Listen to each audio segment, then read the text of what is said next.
Assalamualaikum warahmatullahi wabarakatuh, sahabat yang dirahmati Allah. Nabi Isa alaihi salam adalah salah satu nabi yang wajib diimani seluruh umat Islam di dunia.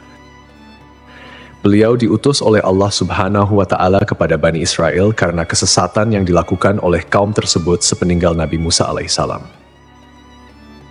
Tidaklah sempurna iman seorang Muslim bila tidak mengimani keberadaan salah satu dari 25 nabi-nabi yang memiliki kemuliaan di sisi Allah Subhanahu wa Ta'ala. Pada akhir zaman, Nabi Isa alaihi salam akan kembali turun ke bumi untuk membunuh Dajjal, musuh umat Muslim yang paling ditakuti karena kehebatan fitnahnya. Nabi Isa akan datang kembali ke muka bumi demi menegakkan kebenaran serta memberi petunjuk jalan menuju keselamatan. Selain itu, ia juga membawa misi penting untuk membunuh Dajjal. Dajjal akan menyebarkan fitnah, kemudian berusaha menyesatkan umat manusia agar jauh dari jalan Allah. Tipu dayanya amatlah dahsyat sehingga yang baik akan terlihat buruk. Namun, tahukah Anda mengapa justru Nabi Isa alaihi salam yang ditugaskan Allah Subhanahu wa Ta'ala untuk membunuh Dajjal? Mengapa bukan Nabi Muhammad Shallallahu Alaihi Wasallam yang secara syariat sebagai junjungan seluruh umat Muslim di dunia? Sejatinya, hanya Allah SWT yang tahu alasan mengapa mengutus Nabi Isa untuk membunuh Dajjal. Namun, bila mengacu pada beberapa ayat dalam Al-Quran, maka dapat diperkirakan beberapa alasan yang mendasarinya.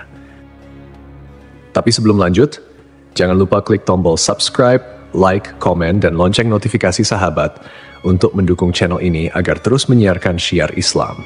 Serta silakan tulis harapan sahabat di kolom komentar. Semoga semakin banyak yang mengaminkan, maka makin cepat terkabul. Membuktikan Nabi Isa masih hidup.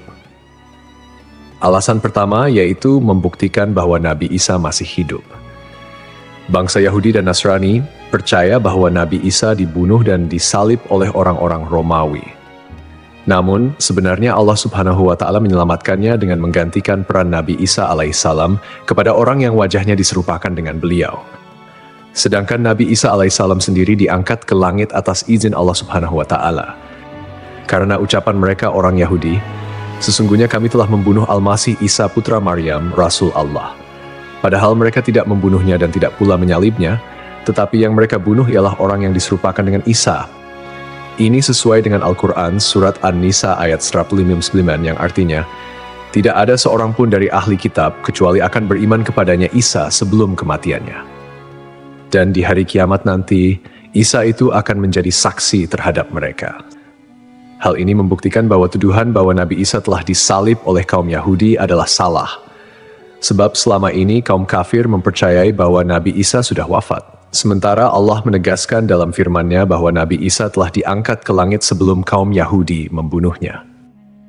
Di hari akhir, Dajjal muncul dengan segala tipu dayanya, kemudian dibaiat oleh kaum Yahudi. Kaum Yahudi juga bersedia menjadi bala tentaranya dengan keinginan membalas dendam terhadap kaum muslimin. Kemudian Allah menurunkan Nabi Isa yang menurut mereka sudah mereka bunuh di masa lalu. Allah menolong Nabi Isa sehingga berhasil membunuh Dajjal dan mengalahkan bala tentaranya. Di masa itu, mereka sama sekali tidak bisa lolos. Bahkan jika ada seorang Yahudi yang bersembunyi di balik pohon, batu, atau dinding, maka benda-benda itu akan berseru. Di sini ada orang Yahudi. Dekat dengan Nabi Muhammad. Salah satu nabi yang memiliki kedekatan khusus dengan Nabi Muhammad adalah Nabi Isa. Aku adalah manusia yang paling dekat dengan Isa bin Maryam.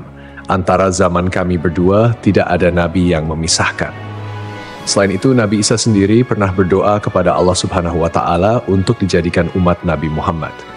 Oleh sebab itu, Nabi Isa diturunkan ke bumi untuk menjadi umat Nabi Muhammad. Pasalnya, berita tentang keistimewaan Rasulullah Shallallahu Alaihi Wasallam memang sudah diketahui pada zaman Nabi Isa. Hal tersebut diterangkan di dalam Injil sesuai surat Al-Fath ayat 29. Nabi Muhammad adalah utusan Allah dan orang-orang yang bersama dengan dia bersikap keras terhadap orang-orang kafir yang bersikap memusuhi, tetapi berkasih sayang sesama mereka. Itu adalah sifat-sifat mereka yang diungkapkan dalam Taurat dan Injil.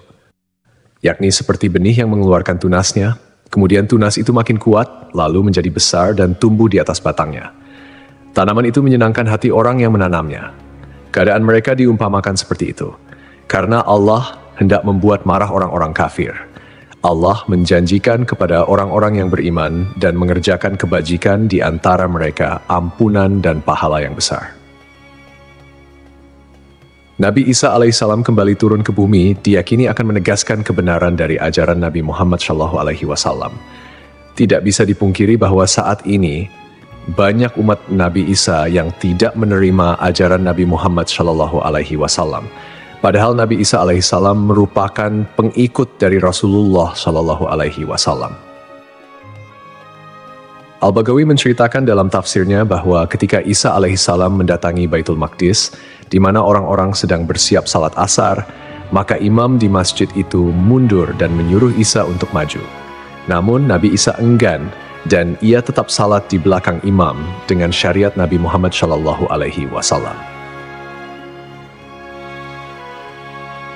Menjalankan kewajiban jihad. Menjalankan kewajiban jihad sebagai kaum muslimin adalah tugas yang penting. Maka Nabi Isa diturunkan ke bumi untuk menjadi umat Nabi Muhammad. Keistimewaan Nabi Muhammad memang sudah diketahui sejak masa Nabi Isa dan diterangkan di dalam Injil sesuai surat Al-Fath ayat 29, yang artinya, Muhammad adalah utusan Allah dan orang-orang yang bersama dengan dia bersikap keras terhadap orang-orang kafir, tetapi berkasih sayang sesama mereka. Kamu melihat mereka ruku dan sujud mencari karunia Allah dan keridhaannya. Pada wajah mereka tampak tanda-tanda bekas sujud. Demikianlah sifat-sifat mereka yang diungkap Taurat dan sifat-sifat mereka yang diungkapkan dalam Injil. Saat Nabi Isa turun ke bumi, Dajjal sudah berada di tengah masyarakat dan memperdaya manusia. Sebagai kaum muslimin, Nabi Isa berkewajiban untuk berjihad melawan Dajjal dan bala tentaranya. Menjalankan kewajiban jihad. Allah Subhanahu wa Ta'ala memilih Nabi Isa alaihissalam untuk membunuh Dajjal sebagai bentuk penegasan terhadap kebenaran agama Islam. Sebagian umat Nabi Isa masih belum menerima ajaran Nabi Muhammad dan masih memandang Nabi Isa sebagai anak Allah Subhanahu wa Ta'ala, walaupun Nabi Isa sendiri menolak klaim tersebut. Nabi Isa sebagai nabi yang jarak paling dekat dengan Nabi Muhammad. Keduanya merupakan tokoh yang unik dalam perjalanan kenabian. Tidak ada nabi yang diutus oleh Allah Subhanahu wa Ta'ala di antara masa hidup Nabi Isa dan Nabi Muhammad. Oleh karena itu, Allah Subhanahu wa Ta'ala mengutus Nabi Isa untuk membunuh Dajjal dan menghapus seluruh agama selain Islam.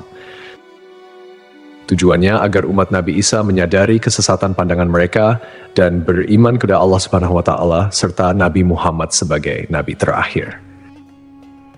Tindakan ini juga menggambarkan bahwa agama Islam adalah agama yang benar dan sempurna, mengintegrasikan ajaran-ajaran para nabi dari sebelumnya.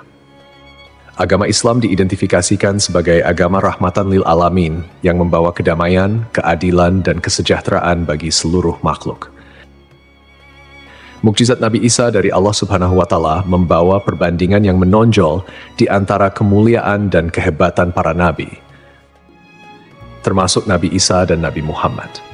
Nabi Isa diberikan mukjizat luar biasa seperti menghidupkan orang yang telah mati, menyembuhkan orang buta dan sakit, serta berbicara di buayan hingga dapat menciptakan burung dari tanah liat.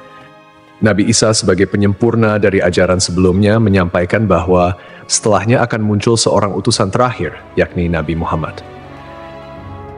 Nabi Muhammad dianggap nabi yang paling mulia dan utama di antara semua nabi.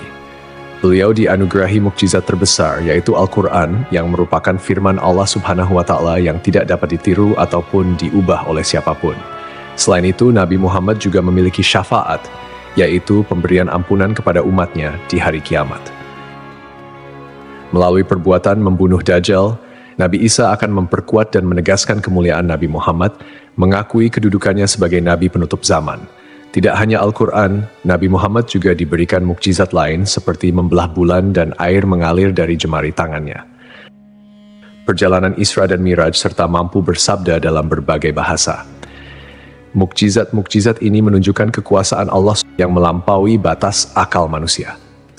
Sementara keistimewaan Nabi Muhammad sebagai utusan Allah yang paling sempurna semakin terungkap, akhlak mulia, kejujuran tak tercela, keberanian luar biasa, dan kepedulian yang mendalam terhadap umatnya juga menjadi bagian dari kepribadian Nabi Muhammad.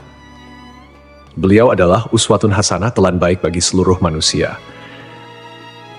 Hubungan dekat Nabi Isa dan Nabi Muhammad terlihat jelas, di mana Nabi Isa adalah nabi yang paling mendekati masa kenabian Nabi Muhammad tanpa ada nabi lain yang diutus oleh Allah antara keduanya. Nabi Isa bahkan menyampaikan kabar tentang kedatangan Nabi Muhammad sebagai nabi terakhir. Beliau mengakui bahwa Nabi Muhammad adalah nabi penutup para nabi dan menyatakan persaudaraan di antara mereka, cinta dan saling menghormati. Nabi Isa dan Nabi Muhammad menjadi bukti kebersamaan spiritual dengan mengakhiri keberadaan Dajjal. Nabi Isa secara simbolis menegaskan kemuliaan Nabi Muhammad dan menghormati sebagai nabi akhir zaman. Untuk dikembalikan ke tanah.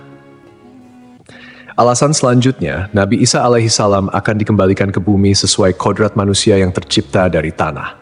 Hal tersebut sebagaimana yang dijelaskan pada surah H ayat 5 yang artinya, dari bumi kami menciptakan kamu dan kepadanya kami akan mengembalikan kamu dan daripadanya pula kami akan mengeluarkan kamu pada kali yang lain.